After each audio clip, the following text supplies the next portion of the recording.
મેઘરજ નગરમાં ગંદા પાણીનું સામ્રાજ્ય પંચાલ રોડ ઉપર રામનગર સોસાયટી આગળ ગંદા પાણીની નદી વહી રહી છે।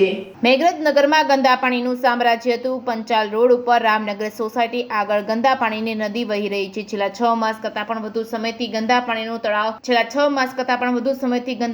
તળાવ ગંદા પાણીને લઈને મચ્છરનો ઉપદ્રવ તેમજ રામનગર વિસ્તારમાં રોગચાળાની ભીતિ તેમજ ગ્રામ પંચાયતના તંત્રમાં અનેકવાર રજૂઆત કરવા છતાં તંત્ર ઊંઘમાં જે રહીશોની ગંદા પાણીના નિકાલની માંગ કરાઈ છે।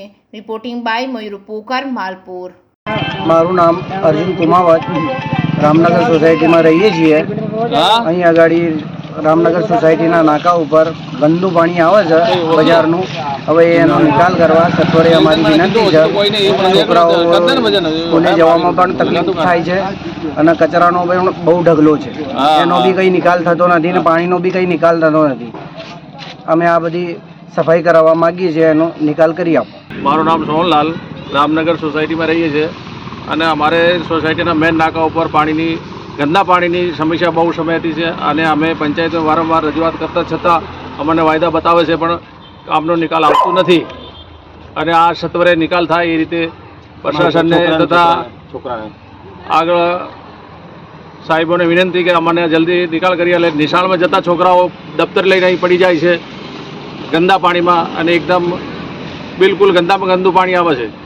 અહીંયાથી રસ્તો જવા માટે બિલકુલ નિકાલ જ નથી। લાલી બાનું પંચાયતમાં જઈએ છીએ અરજી આલી તો કોઈ સાંભળતું નથી। ગંદીખાનું કેટલું છે અહીં કોઈ જોતું નથી। અરજી આલીએ તો કોઈ સાંભળતું જ નથી। નેકો એવું કરાય છે ને કીડા આલી છે અંદર ઉપર તરી રીતે એનથી નેકરાનું આગળ નેકરાતું જ નથી, કોઈ સાંભળતું જ નથી આગળ। અરજી આલીએ તો સોરાના બીમાર ને હાલ જઈ આવવા જવાનું હોય ને ત્યાં બાજુ હોય ને ત્યાં નદી ભરાઈ ગઈ છે। સોરા બીમાર થઈ આ ગંદીખાનું કેટલું છે। દુકાનવાળા આજુબાજુ કોઈ અરજી આલવા જઈએ તો કોઈ નથી આવતું। અરજી આલી છે પંચાયતમાં, કોઈ ખબરતું જ નથી। જઈએ ને પાછા આવીએ છીએ અમે તો।